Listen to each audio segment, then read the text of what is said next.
quick introduction of what this is. So this is the Masters of Sales for all of you. All of you are, of course, here to listen to the masters themselves talking about their craft, talking about what they're good at and what they really get down to it as well. But this is also done so that it'll enable all of you, whether you're AEs, SDRs, managers, sales managers, SDR managers, doesn't matter. Or if you're just curious to understand or trying to even get into sales, and I'm just want to understand what is it like to be in sales.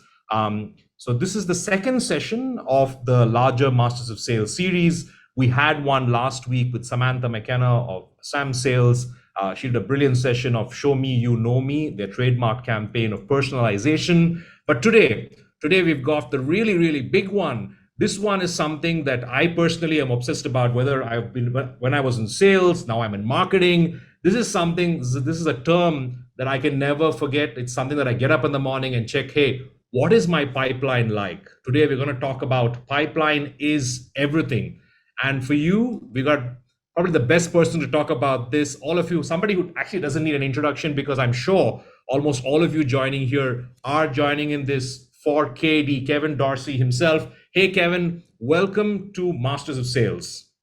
Hey, I'm excited. I'm excited to be here. I don't know that I've technically hit the qualification of master yet. I'm still pursuing that in my journey of sales and sales leadership, but excited to be here. Although I did not know I was following Sam. That is not fair. Sam's one of the best. So like now I'm a little bit like nervous and I got to live up to expectations now.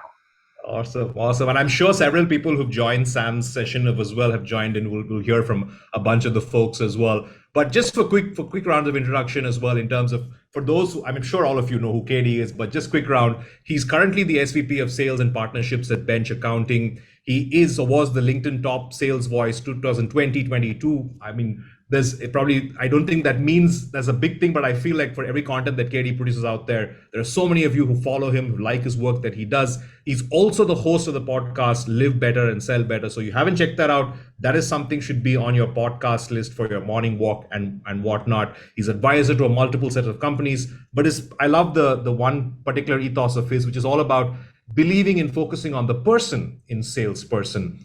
But today's focus is going to be about pipeline over everything. So all of you, make sure you've got all your questions written down. Use the chat button, use the Q&A section that you have on a Zoom webinar, and we'll try and take as much as we can right towards the end of the session.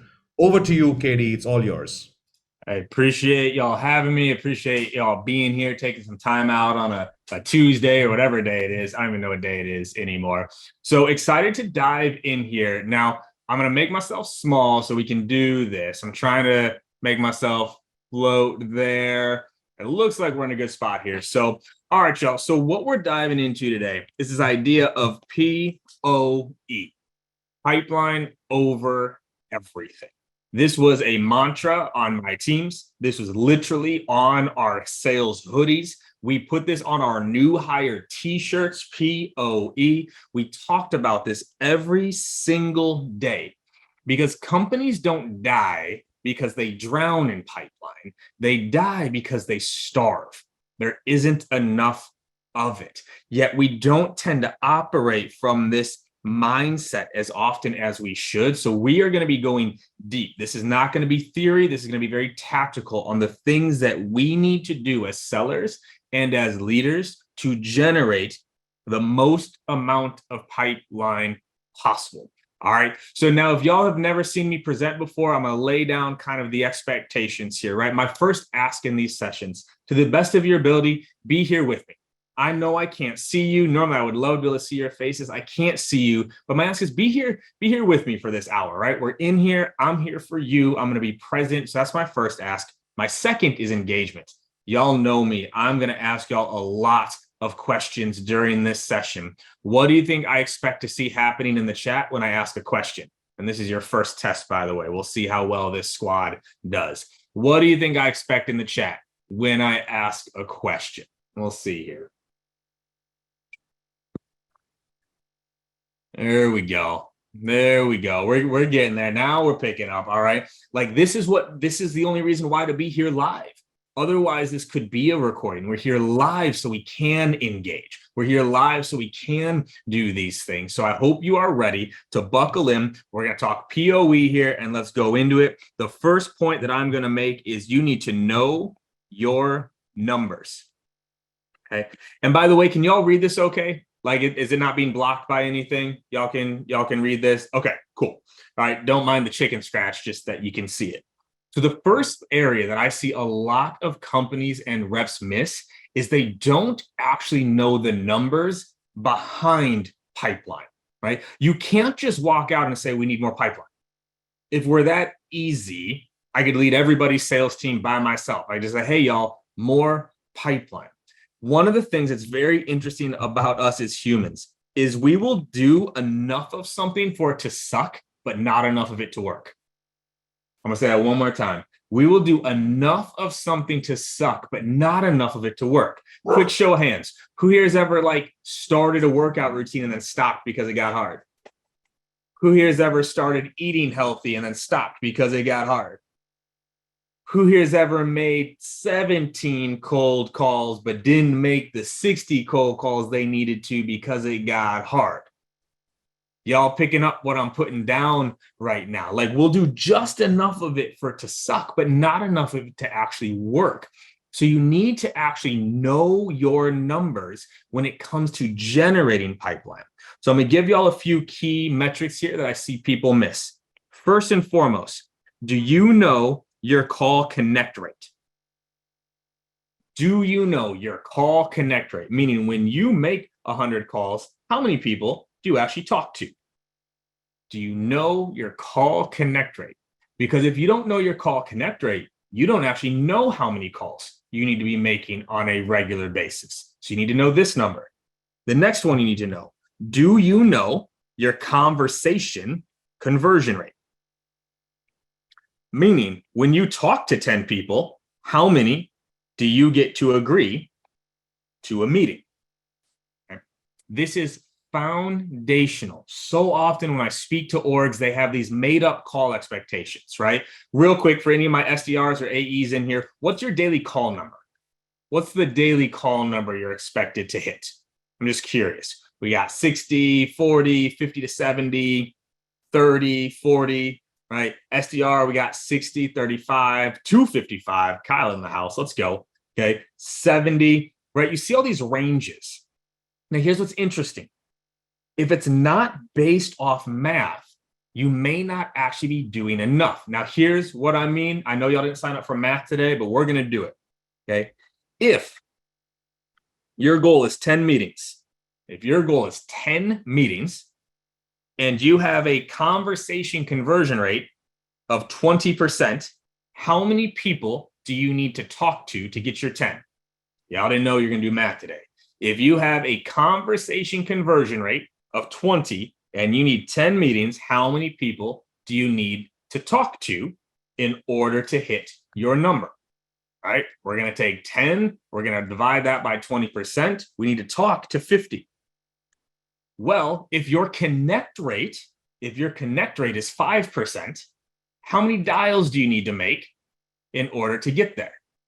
If your connect rate is 5%, how many dials do you need to make to get there? We got some math majors. You need to make 1,000 calls to get there. So how many dials is that per day? How many dials is that per day? All right, if I have to make 1,000 calls in a month to get to my mark, there we go. I got to make 50. 20 working days, 20 by 50, there's my 1,000. Now, real quick, y'all, what happens if you make 42 calls a day? Will you get to your number? If you make 42 calls a day, will you get to your number? And I'm going to make all 142 of y'all answer this because this is important. I'm seeing some maybes, which is fun. The answer is no. The only way you could is if your conversion rate improved or your connect rate improved. But if these are your numbers, you will miss at 42. And so it can feel like, oh, well, I'm not that far off, but it's enough. to miss it. This is why you need to know these numbers. Because if you don't actually know how much activity you need to do in order to get to your number. So these are the call numbers. You have to know these call numbers so you're doing enough. So often, y'all, I see numbers and I'm like, that's not built off reality. Now, these are the call numbers. What do you think the email numbers are you need to track? What are the email numbers? What are the email metrics you need to track in order to know how much activity you need to do to get to your actual number? Yep. So for emails, we need to know our open rate, reply rate, right? Clicks. And a key one is sentiment, right? Because I could send out an email that has a really high response rate, but if everyone is telling me to never talk to them again, that's not good. We need to track these things because, again, if you don't know your numbers, you don't know how much you need to do to actually get to your number. So something that I have built that if people are interested in, I am happy to share. So I actually have a calculator that I use with my teams to show, right? If your goal is 20, right? Or you're trying to get to, let's call it 25 performs. Well, what's your show rate? 70%. Well, this is how many schedules you need. Where are you going to get them from? Calls, emails? Are you doing videos? Okay, well, here's how many come from there. All right, I've got my conversion rate. I've got my connect rate. This is how many dials you need to make on a daily basis to get to that number, right? Now, you don't want to make 95 calls per day. What has to happen? If you don't want to make 95 calls per day, what has to happen if this is our goal? If we're trying to get to 25, we don't want to make this. All right, well, then we got to bring our conversion rate up, or we got to make that connect rate 8%. We make it 8%. Okay, that number drops down, right? This is where we start working on the skill sets. So if this is something y'all would like, give me like a thumbs up in the chat. I'm happy to share this afterwards for anyone that wants to take it and make it their own. But you need to know your numbers in order to get to where you're trying to be. And you can see in here, I've gone all the way so far to also the emails. What's our response rate? What's our positive response rate? How many demos do we need? This is how many new emails we have to do per day in order to get to this goal. Because too often, y'all, we're actually just not quite doing enough to get there. And then that's where we get into trouble, is we feel like we're doing the right things, but we're not getting there.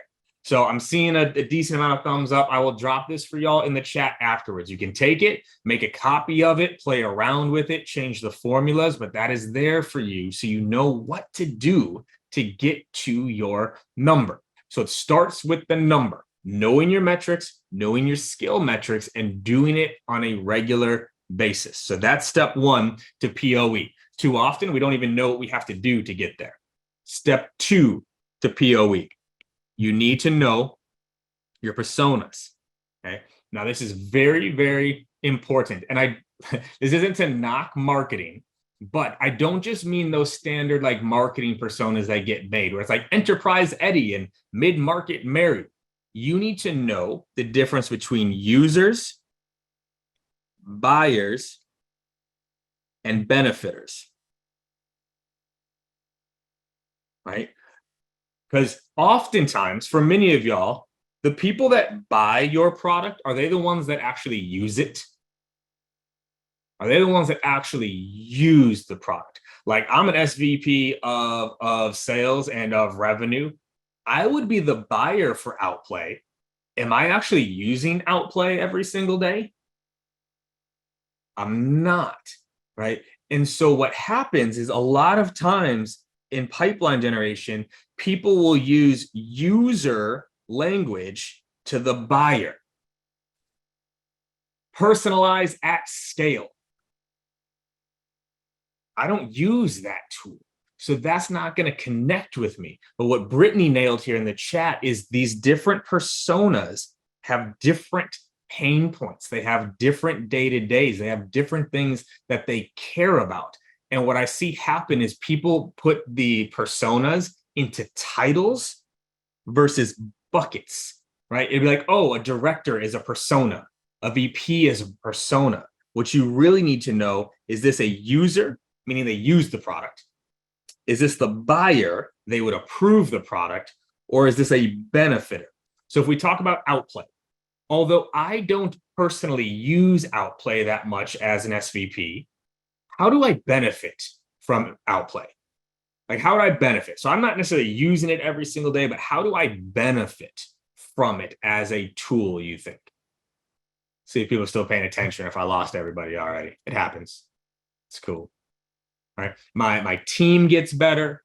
There's places for automation, which can save my team time. Pipeline can go up. There's an ROI. So you have to nail this language. You got to nail this, because I heard this from one of my LinkedIn connections, Kristen. She said, you get delegated to who you sound like. So if you're sending user type info to a buyer, you're going to get delegated to a user, right? Whereas if you're trying to get a buyer, you need to help connect the dots. And we're going to get into a framework here, but you have to know their personas, because this is actually how I bucket who are users of my tool, who are the buyers of my tool, and who benefits from this tool. Because if I can connect the dots, this is going to allow me to build much better messaging, much better messaging. Now, I'm curious, for most people on here, are most of y'all inbound focused or outbound focused? I'm just curious. You can drop this in the chat for me real quick. Who here is more outbound versus inbound? Outbound, outbound, outbound. Oh, my people. Let's go. Outbound for life. Okay, I'm going to give y'all a bonus tip here real quick on how I leverage inbound to make my outbound better. I'm going to give you a little bonus tip here. I haven't shared this publicly too many times.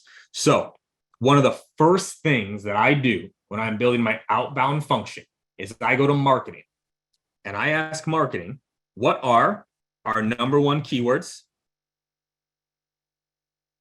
What are our number one performing ads?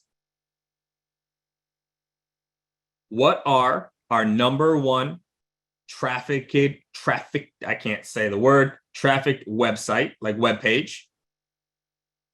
What are our long form or long tail keywords? Okay. What do you think I'm doing here?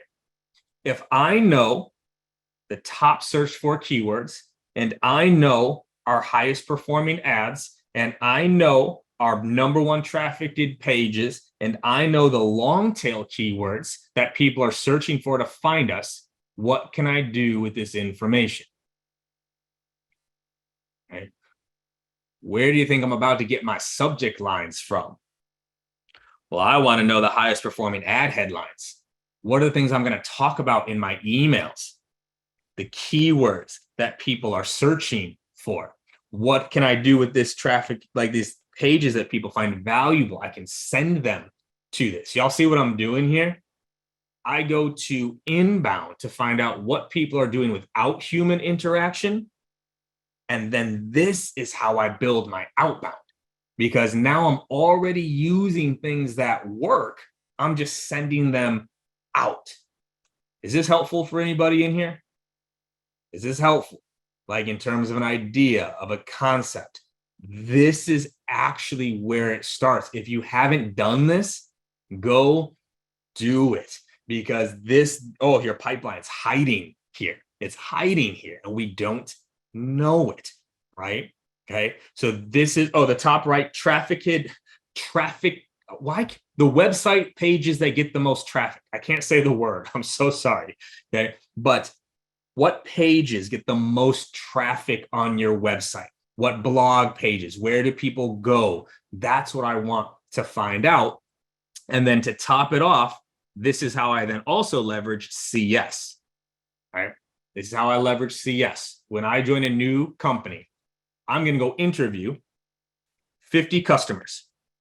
And I call these my magic questions, okay, to build out these personas. There are 6 to 7 questions I will ask 50 customers. First question, why did you buy? Why did you buy? We think we know why people buy in sales. We don't oftentimes actually know why they bought. So why did they buy? Second question, what problem were you hoping to solve? What problem were you hoping to solve? Now, I want you to notice it's what problem, not what problems. What problem? I want to know the number one problem on their mind.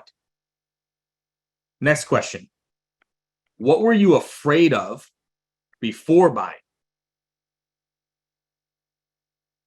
Because sellers, do you think buyers tell us all of their objections every single time? What do you think? Do you think buyers tell us all of their objections every single time? Of course not, right? After the fact, they're much more willing to share this. What were you afraid of before buying? Honestly, I was afraid onboarding was going to take too long, or I was afraid it was going to break down, or I was afraid my team wouldn't adopt it, right? So I want to know, what were you afraid of before buying? Next question. What's changed the most? Right? What's changed the most since buying? I want to ask that.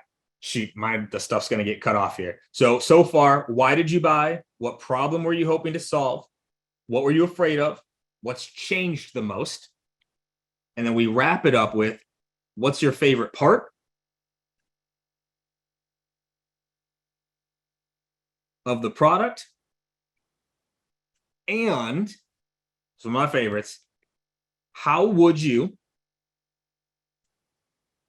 describe us to another blank?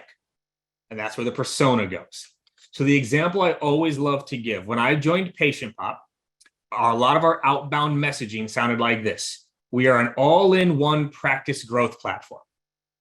Now, when I interviewed 50 doctors, how many of them do you think said, oh, you are an all-in-one practice growth platform? Any guesses here? I interviewed over 50 doctors when I started, and I asked them, how would you describe what we do? How many of them do you think said, oh, you're an all-in-one practice growth platform? Y'all are picking up what I'm putting down right now. Nobody said it that way. So of course, that messaging isn't going to land. So now real quick, y'all, if you had the answers to these 6 questions from 50 of your customers, do you think your outbound messaging would get better? You think your outbound messaging would get better? Because when I know why you bought, that's my value prop. When I know the problem you were hoping to solve, that's what I'm going to put into K-pick and my bucket question, which we're going to go to next. When I know what you were afraid of, this is the 8-mile objections. These are the objections I'm going to get ahead of in my messaging. What's changed the most? This is the before and after. I can tell the story now, before and after. What's your favorite part? Now I know what to highlight in my emails and in my phone calls. And how would you describe? Well, now I've got my voice of the customer. Y'all with me so far? This right here would make your outbound messaging 10 times better like that, right? Because now you sound like the customer, right? So real quick, like peace sign for anyone that did Sam McKenna's webinar. I actually don't know how to do a peace sign in the chat, whatever. Do it if you got it. Who did Sam McKenna's webinar? Anyone go to that one? Okay, perfect. We got a bunch of people that have gone through it. Okay, y'all. So she talks about show me you know me, right? Show me you know me. Does this show the prospect that you know them a bit better? If you sound like them, okay, this is showing that you know them. You sound like them. You speak like them. You can address things the right way. This is what you have to do to make your outbound messaging stronger. Talk with marketing, talk with customers, right? It's always so funny, y'all, when I go into like a new org, right? I got my sales team. I spend my first few meetings and hours with marketing and my next few hours in meetings with CS. I want to talk to customers. True story, I actually got in trouble at Patient Pop when I joined because I just started calling customers. I didn't ask for a list. I just started calling, right? And that's always a question that gets brought up. How do you do this? You call them. You call them and you talk to them. And if you're really doing this seriously, hopefully all y'all here are serious, you do this for your users, your buyers, and your benefiters. Because do you think the answers would be different? Do you think the users' answers to these questions will be different than the buyer's answers to this question, which will be different than a benefitter's? If you are really doing this shit seriously, sorry for cussing, you do this all the way through. This is the hard work that a lot of people are not willing to put in to generating more pipeline, but it's what's required in order to do so. All right. So we've started with know your numbers.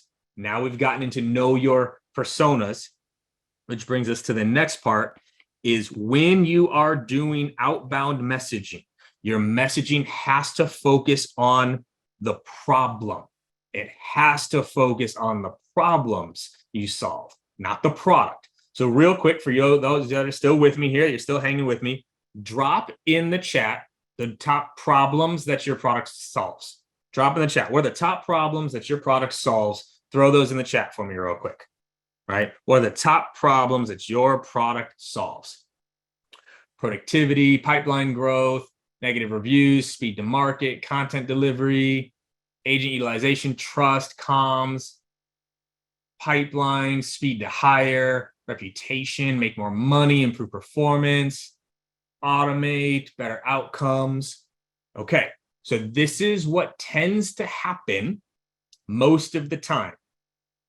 80% of what showed up in that chat are not problems. What are they? Make more money, automate measurements, better outcomes, improve efficiencies. What are all of those? Those aren't problems. Those are benefits. So I want you to try it again. What's the number one problem your product solves? It's the opposite of the benefit. So if you said engagement on website, it's actually poor engagement on the website. If you said reputation, it's actually about bad reputation. If you said speed to lead, that's actually slow speed to lead, missing out on leads. If that speeds to hire, that's long hiring times. Y'all following me here right now? This is actually what has to show up in your messaging. Because here's how the psychology works. Can I identify with the benefit you're telling me? Am I experiencing that benefit right now? I am not. I am not experiencing that benefit, but I am probably experiencing that problem. Problem-based language is what has to show up in your emails and on your phone calls. And I'm going to give you two frameworks here that you can go and use tomorrow that will make your calls better. So the first one I'm going to give you is called the bucket question. And y'all, real quick, and this is something that I do take pride in, whether you know me or not. I'm still doing this stuff right now. So I'm not just a consultant. I have a team that I am building and gumming up. Like I know these things work because I'm in it every single day. So I want to give you this bucket question framework, and it sounds like this. I speak with blank all day. What do you think goes in that first blank? I speak with blank all day. What goes there?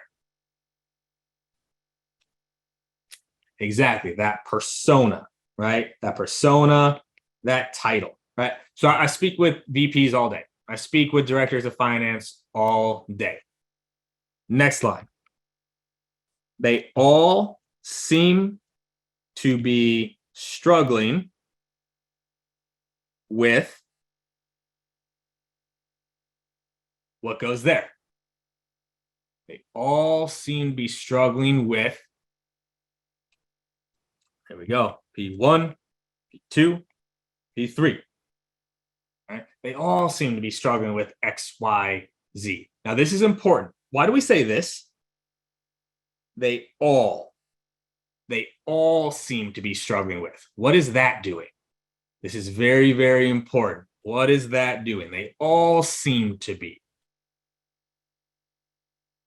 Commonality, relatable, social proof, Charlie nailed the language. They're not alone. Michelle nailed it. They're not alone, right? Because who here wants to be the only one struggling with this, right? It's like, hey, we know. And also, what does this show them? Back to Sam McKenna. What does this show them? Does this show them you know them?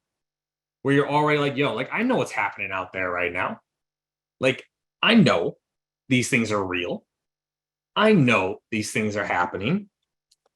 I want to fix these things, right? So I speak with VPs all day. They all seem to be struggling with low pipeline, ramping reps is taking too long, connect rates are down, right? So we have that opener, okay? And then we follow up with, does that sound like your world at all?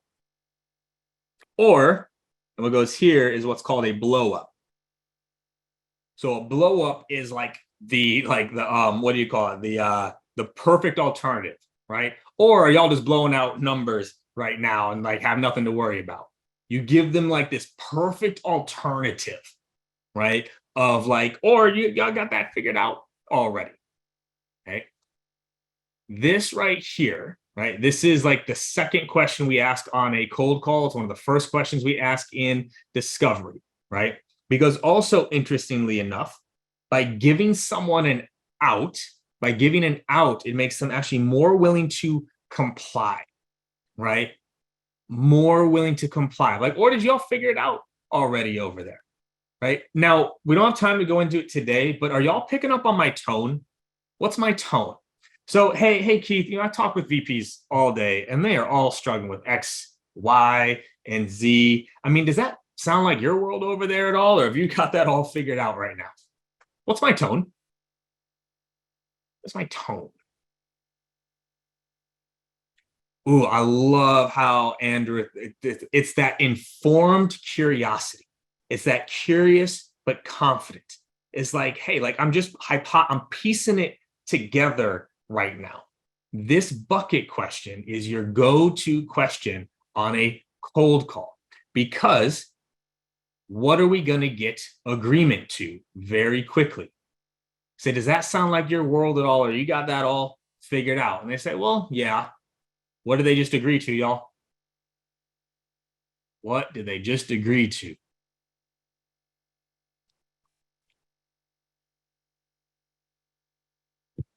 They agreed there is a problem, right? Now, we don't know the pain yet because pain is what a problem causes. We don't know that they need help yet because we haven't earned it, but we have an agreement to a problem, right? And that is what starts the entire conversation. So I'll give you my two openers to our cold calls, right? So it looks like this. You have to open with what's called a justifier. I saw someone mention Kildani in here. So you open with a justifier. And it sounds like this more often than not. I was just on your website and was hoping to ask a couple quick questions. And this is the key to see if it's even worth a larger combo. Would that be okay? Do you got a sec? This right here, y'all, one of the most powerful openers I have found in cold calling, and I have tested them all. I have listened to hundreds of thousands of calls. I have split test openers. This right here. Kevin answers the phone. It's like, hello. It's like, hey, Kevin, this is KD over at Bench. I was just on your website, and I was hoping to ask a couple quick questions to see if it's even worth a larger conversation. Would that be okay? Do you got a sec? Right there. Oh, I got some OGs here, right? You got the Josh Brown, Jordan Belfort. Do you got a sec? You've got the layered question coming from Kildani. You've got the justifier. This right here is the opener. And that's what leads to the bucket question. Okay. Quick pause. I'm throwing a lot at you. How are we feeling so far, y'all? We getting some value from this? We get some juice from this, right? Okay. This is the key, right? Sandler negative in that reverse, right? You can see how this is why I don't have a methodology. It's combining it all into one, right? This opener and the justifier. I was just on your website. This can be like any justifier. I was just on your website. I was looking you up on LinkedIn. I just spoke with someone in your other department. I shot you over an email. You just need a justifier. And then that's what sets up the bucket question. So this is the cold call framework. Yeah, Keith Nail, I was on your, okay? So this is actually what's interesting. So this gets brought up a lot with people of like the use of just. Minimizers have actually been proven to improve compliance, not take away, right? It doesn't take away when it's like, hey, I was just. Now this technically, this just is actually about recency, not a minimizer. But minimizers are actually very powerful, right? It's like to see if it's even worth a larger conversation. I don't want to waste your time, right? This might not be the right fit, right? You can actually pull people in more than like, this is going to change your world, David, and I want 10 to 15 minutes to show you how. So play with it, feel it out. Now, someone mentioned this. I love leading with the reason for my call. Love it. If it works for you, go for it. I just like to sound the way that I talk, right? The reason for the call is implied. And by the way, I've tested this. I've tested calls with the reason I'm calling and without it. This one worked better for my teams, right? So that's what we're doing here on the call. Now I'm going to give you the email and video framework that I teach. Email and video. And it's K-pick. You got space there? Perfect. So this is your framework for emails and for video. The K stands for no. This is what I know about either you, your company, or persona. Okay. You, company, or persona. Right? This is what I know about you. So back to McKenna, show me you know me. We're leading with some of that. Like, here's what I know about you. I was researching your company. I saw you recently made a post about, in your blog, you mentioned. This is where that personalization shows up, because I'm sure Sam covered this, right? Like that first sentence is what drives a lot of opens. Okay, that first sentence, because y'all know this. What do you actually look at more, the subject line or the first sentence of the email? What do you look at when you get an email, right? Where do your eyes go? Okay. We spend more time on the preview, okay? It's the preview. And by the way, I've also split tested this. Same email, same subject line, different first sentence. And what do you think I saw? Different first sentence, same subject line, different first sentence had a bigger impact on open rate than the subject line alone. This is where eyeballs go. That's where your personalization has to show up in that first line, because if you buried it, they don't get to see it. Okay. So what do you know about me? Then we get to the P. This is where the problem shows up. Right? It's where the problem shows up. What are the problems that you know these personas, or you know they are dealing with? So we just did that exercise. It's the opposite of the benefit. Hey, KD, a lot of VPs, they're seeing pipeline is tougher to come by. Win rates are dropping. Reps are having a harder time getting to quota. If I have any sales leaders on here, did that resonate with you? As a sales leader, are you seeing pipelines going down, reps having a harder time getting to quota, close rates dropping? Anybody feeling that? Right. Okay. I can relate to that now. Whereas if this P were product, hey, KD, as the VP of sales, right, we have a product that can 10x your pipeline. Come on, y'all. Right. I can't identify with that. I can identify with the problems of the now. What is happening now that I am dealing with as that persona? Then we get to the I. I stands for impact, meaning what are those problems causing? So back to those things that I had y'all do where everyone dropped like the problem in the chat. what does that problem cause, right? If I scroll back up and I see something like, where are some of these? So like poor productivity, what does that cause? Preventing a bad dental procedure, what does a bad dental procedure cause? Low agent utilization, what does that cause? Security alert false positives, what does that cause? This is the impact, right?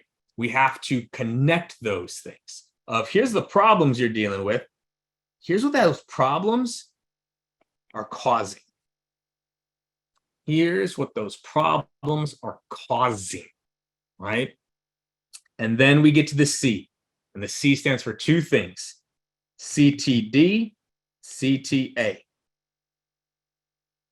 Oh shoot, I'm blocking myself. CTD stands for connect the dots. How can you connect the dots from the problem to the impact to why they should talk to you?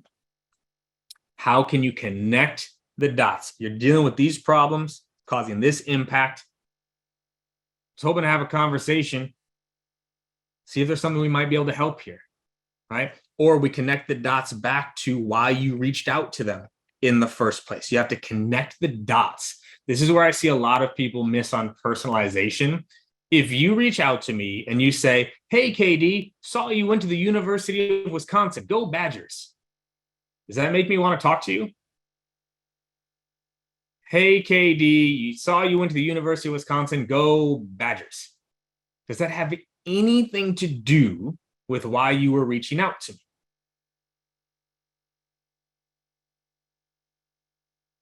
Right? Yes, knows, right? Has nothing to do. Now, if you connected the dots, if it was like, hey, KD, saw you went to the University of Wisconsin, go Badgers. Now, Badgers are known to be tenacious and fearless, but a lot of VPs are afraid of missing their number right now. They're not getting close to their pipeline, and they're not sure how they're going to be able to invest in their team to grow. We might have a way to help solve that so you can be that tenacious honey badger as a leader I know you are.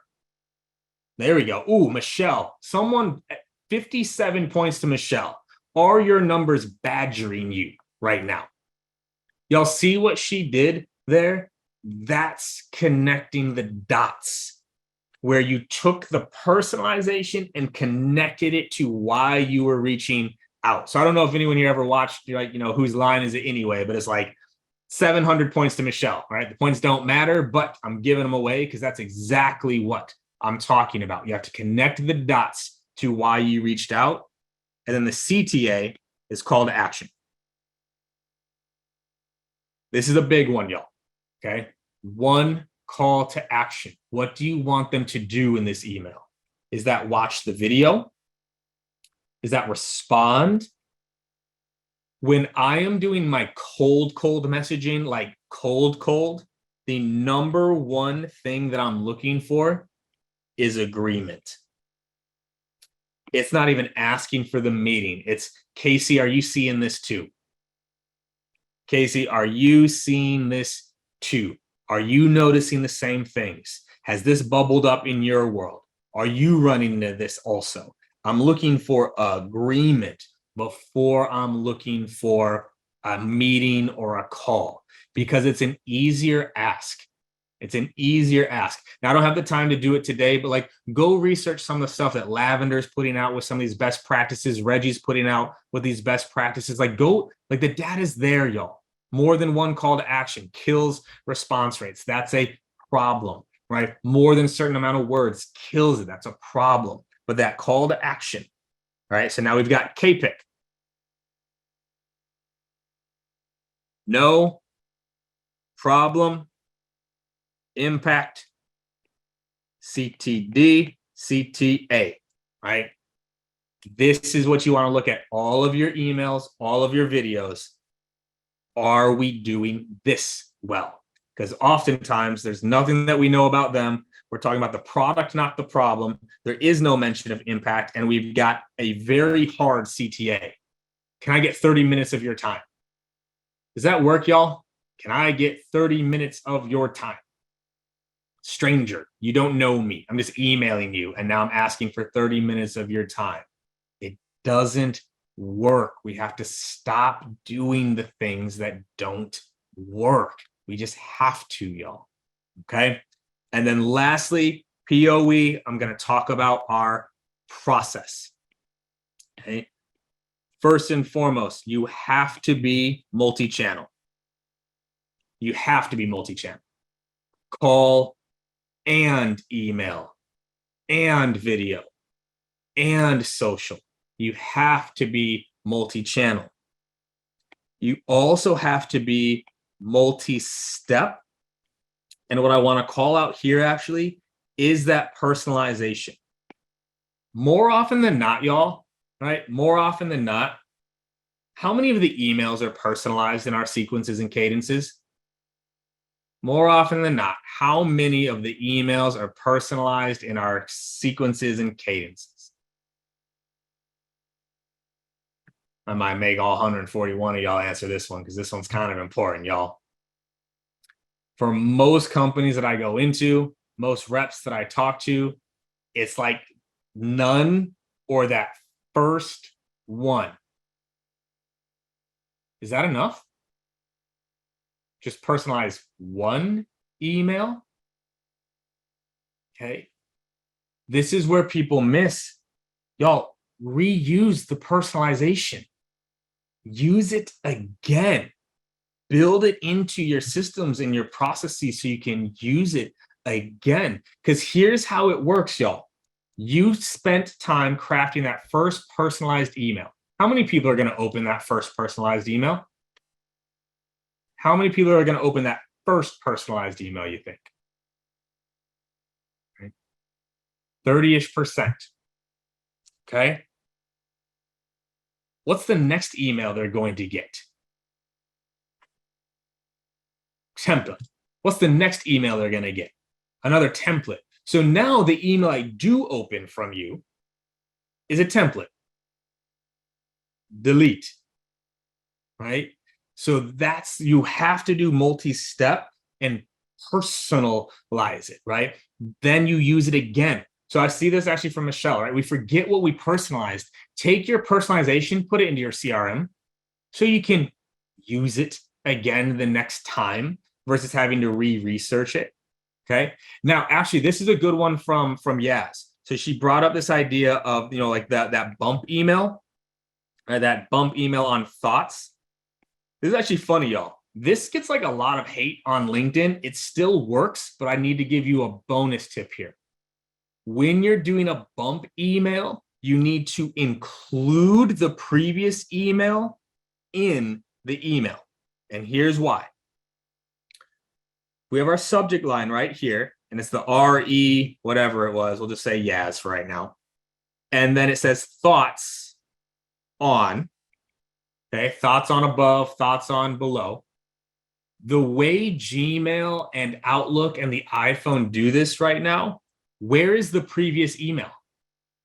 So when we say thoughts on, where's the previous email? Do y'all know? There you go, David got it. It's hidden. You actually have to click show more. How often do you think they're actually going to click show more to see the previous email that you sent? You need to include it here. Y'all following me on this? So take that previous email, include it in the second email. Don't make them try to click the ... because they're not going to. This is important, right? Pete nailed it, y'all. We have to make this easy on them. We have to. The harder you make them think about something, it's not going to work. You make me click a button, it's not going to work. So Nicholas, either or. So copy it, right? Because if you're using a sequencer, all the dynamic fields are going to be the same. So you could actually just make it a part of that second email, right? That has it and goes through this. This is actually one of the reasons why I like some of the stuff that Outplay does is the dynamic sequences. If someone's opened, move them into this process. If someone's clicked, move them into this process. If someone has opened 3 emails, move them over here. It allows you to be a little bit more dynamic in this but that's what you're looking for. Put it back up there so they can do it. So back to this process, and then we'll wrap with a few minutes for questions. Multi-channel, multi-touch, right? Have y'all seen this data, right? How many touches on average does it take now to get a interaction or response from a prospect? Do y'all know this?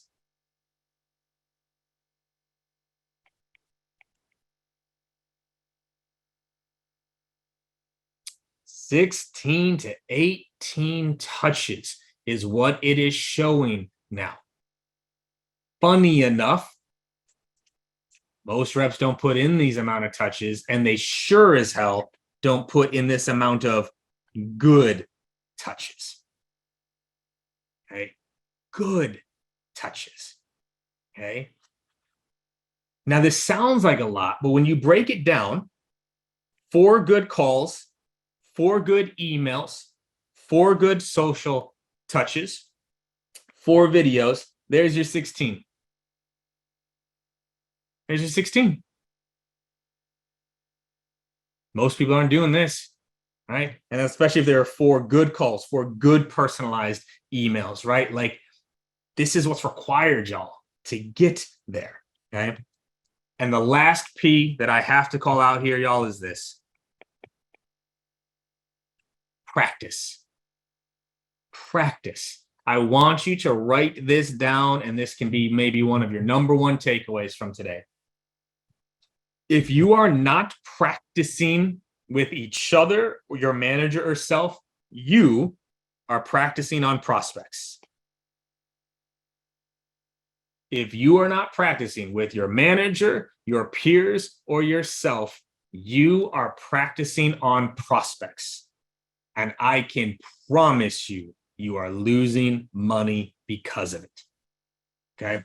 So I'd be curious for anybody here, who here played an instrument or sport growing up?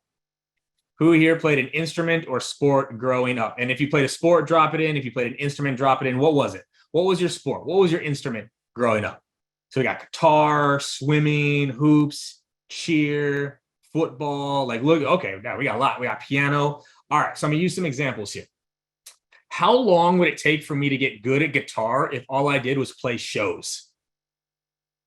How long would it take for me to get good at guitar if all I did was play shows, right? Walk into a bar with a guitar and say, hey, y'all, it's my first one. Let's see how this goes. How long would it take for me to get good? Right? I wouldn't get good, or it would take me forever. Because you know what generally happens? I would quit because I would fail so much. Okay. What were some of the other ones we had in here? Oh my God, I'm gonna use this one from Mari, rugby. How long would it take for me to get good at rugby if all I did is went and go play the game? Just walk onto the field with professionals. How long would that take for me to get good at rugby? Okay. I'm glad a few people have been dropping this in here because we have to be clear on this. This 10,000 hour rule, it's 10,000 hours of purposeful practice. It's not 10,000 hours of just doing. It's the 10,000 hours of purposeful practice. Yes, Lucas, one of my favorite books. I've got it on the shelves here, this talent code, right? This 10,000 hour rule isn't just about doing, it's practicing with a purpose. This is how you get good at something. Every single one of you that listed a thing, every single one of you, you practiced more than you played for your high school sport, for your college sport. All of you that played an instrument, you practiced more than you played, right? This idea of failing forward, you're supposed to fail in practice so you don't fail in the game. The game is not practice. The game is where you show where your practice pays off. And so this is what I have to end with, y'all. Practice this. Take the things from today. Practice it. Listen to your calls. Practice it. You do not get better in the game. The game is where your practice pays off. And for whatever reason in sales, we approach it the complete opposite way. We go into the game, and that's where we think we are getting better. That's not the way it works. So with that, y'all, we've got 2 minutes here for questions. What do we got here? We'll wrap up on this. Before I dive into questions, can I get a thumbs up? Was this valuable? Did we get some juice from this? Was this something that made it worth the hour on a Tuesday to go and show up with? That's what I'm talking about, y'all. That's why I do this. I want us to do this the right way. So appreciate this. So a few questions that are in the chat or in the email. First one, thoughts on InMail as a channel. How would you include that as a channel? So yes, InMail, definitely. If you can get connected with them, great. If not, InMail is a great channel to use. Just understand it oftentimes goes to a different inbox. So like response rates there can be so-so, but 100% multi-channel has to be a part of it. And the framework's the same, KPIC. KPIC is the framework for any written messaging, email, InMail, video frameworks, all of it. So hopefully that helped. Next one. Ooh, all right. 4 video touches in a sequence is interesting. Given that we want to keep a decent volume of outbound going, what's a good way to scale it without spending too much time making videos? Here's the trick, y'all. You send the same video until they watch it. This is where people mess up video all the time. So if I send a video and you watch the first one and I get a 15% click-through rate on that first email, guess what's in the second email? The video again. And now it gets a 10% click-through rate. Now I'm up to 25%. Email number 3, 8% click-through rate. Now I'm up to 33%. Email number 4, 5% click-through rate. Now I'm up to 38%. This is how I get 40% of my videos watched. Is I'm going to send it until you watch it. That's the key. So it's not for new videos. It's if they haven't watched, keep sending until they do. And that video can be sent email, LinkedIn, like InMail, all of it. So we're right at time, y'all. I'm going to pass it back to Sandeep here real quick to wrap us up. But thanks for being here with me. Hopefully you got some value out of this. You got some things that you can go and use. Appreciate y'all. Sandeep, bring us home. Thanks, Katie. That was phenomenal. I think just from the benefit of all of us, the most engaging session I've ever seen done virtually. So thanks a lot, Katie. There's so much to learn. I hope all of you've got your notes. The chat was just going off though. I was just wondering, I was hoping Zoom didn't crash one of those times. But phenomenal, absolutely phenomenal. And like Katie said, I think the big message here, there's so much of learning, goes down to anything, whether it's a sport, whether it's playing a musical instrument, and most especially with sales, just practice. Practice is what's going to get you better. Keep that in mind. We'll obviously summarize Katie's talk and send it to all of you as well. And for the folks who didn't join, hey, you folks have really missed out on something big. It pays to come and show up live for a session. So all the best. Thanks a lot, Katie. And for the folks out there, I know all of you are part of this series. The next one is coming up with Scott Leese, and that's happening on Thursday. So that's going to happen. Do remember the time is a little different. It's going to happen at 2 p.m. Eastern time. So just remember that small change in the time. But do join us for that. But this was just phenomenal. Thanks a lot, Katie. Just pleasure having you over for Masters of Sales. Thanks for having me, y'all. Go get after it, POE.